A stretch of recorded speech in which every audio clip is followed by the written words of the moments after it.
शेतकरी बांधवांनो, आज आहे दिनांक 9 ऑगस्ट 2026 आणि खऱ्या अर्थाने आपण टोमॅटो बाजार भावाबद्दल एक अंदाज व्यक्त केला होता दिनांक 26 जुलै 2026 रोजी आणि जवळपास 13-14 दिवस झालेले आहे आपण टोमॅटो बाजाराबद्दल अंदाज व्यक्त केलेला आहे। आणि माझ्या व्हिडिओच्या सेक्शन मध्ये काही शेतकरी बांधव कमेंट करतायत आणि ती कमेंट तुम्हाला मी वाचून दाखवतोय। खऱ्या अर्थाने आज 8 ऑगस्ट म्हणजे कालची कमेंट आहे। आज 8 ऑगस्ट आहे। आजचे रेट 200 ते 250 रुपये प्रति 20 kg ची कॅरेट या पद्धतीने चालू आहे। भाव अजून कमी होणार आहे। साहेब, आता तुम्ही तुमचा अंदाज कुठे टाकाल? वाटोळं केलं ओ तुम्ही पार, अशी एक कमेंट आहे मित्रांनो।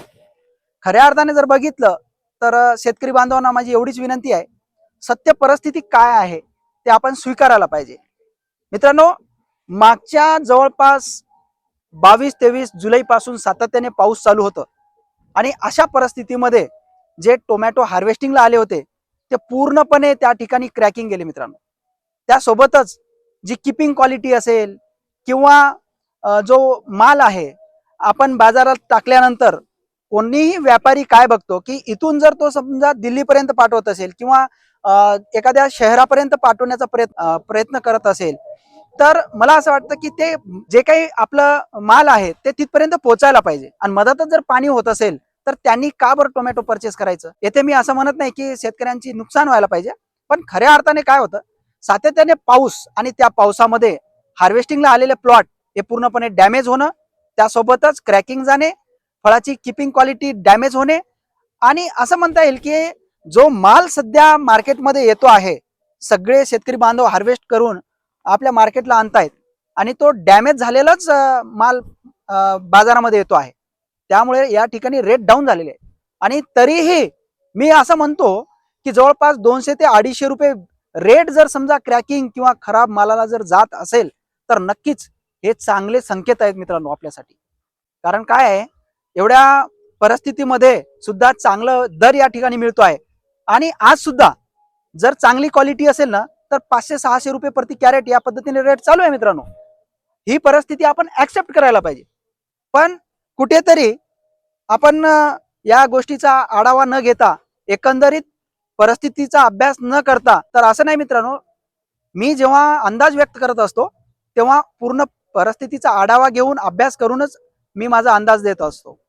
सोबतच या ठिकाणी अजून सुद्धा मी माझ्या त्या व्हिडिओवरती ठाम आहे मित्रांनो, ज्या पद्धतीने मी माझा अंदाज व्यक्त केलेला आहे त्याच पद्धतीने त्या ठिकाणी दर आपल्याला राहणार आहे। तुम्हाला एक सांगतो की नाशिक जिल्हा सध्या मी फिरत असताना वेगवेगळ्या तालुक्यामध्ये वेगवेगळ्या भागामध्ये जात असताना मला असं दिसून येत आहे, काही असे प्लॉट आहे मित्रांनो फळात आलेले पूर्ण डॅमेज झालेले आहे। या वर्षी फिजिकल डॅमेज जास्त झालेले आहे, जसं की हवेमुळे जास्त झाड मोडून गेलेत आणि त्या ठिकाणी जास्तीत जास्त डॅमेज झाल्यामुळे जो काही उत्पन्न आहे ते घटणार आहे, त्यासोबतच क्वालिटी सुद्धा या ठिकाणी घटणार आहे। आणि एकंदरीत जर उत्पन्न किंवा आवक जर बाजाराला कमी होत असेल तर त्या ठिकाणी दर तुम्हाला चांगलेच मिळणार आहे। त्यामुळे आपल्या प्लॉटवरती काम करा, दुसऱ्यांचं काही न ऐकता खऱ्या अर्थाने तुमचा प्लॉट तुम्ही कशा पद्धतीने डेव्हलप करता हे तुमची कसोटी राहणार आहे मित्रांनो। तुमच्या समोर एक चॅलेंज राहणार। प्लॉट सुद्धा डॅमेज झालेले आहे, मोडून पडलेले आहे। एक एक शेतकरी तर काही काही प्लॉटला प्लॉट काढून टाकताना या ठिकाणी आपल्याला दिसत आहे मित्रांनो। त्यासोबतच काही फुलात आलेले प्लॉट काढण्यात आले किंवा त्याच्यातून 500-600 झाड, कोणी 1000 झाड असे काढून फेकतायत, नवीन लागवड करताय। आणि अशा परिस्थितीला आपण खरंच जाणलं पाहिजे।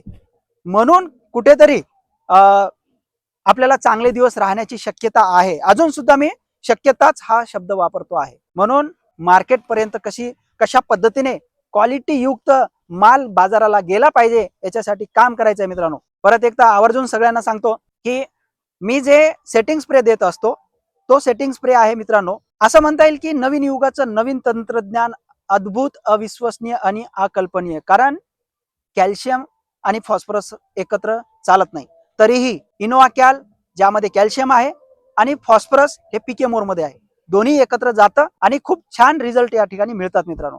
म्हणून आवर्जून कितीही सेटिंग स्प्रे घेत असाल तर एक सेटिंग स्प्रे नक्की घ्या। व्हिडिओ आपल्याला कसा वाटला याबद्दल नक्कीच आपली प्रतिक्रिया व्यक्त करा मित्रांनो। वारंवार मी आपल्याला विनंती करतोय, जास्तीत जास्त लाईक करा। मी यापूर्वी कधी विनंती केलेली नाही, परंतु या ठिकाणी सांगावं लागतं आपल्याला की या व्हिडिओला लाईक करा, शेअर करा आणि सबस्क्राईब करा. तर नक्कीच थांबतो इथं, भेटूया पुढच्या व्हिडिओमध्ये. धन्यवाद शेतकरी बांधव.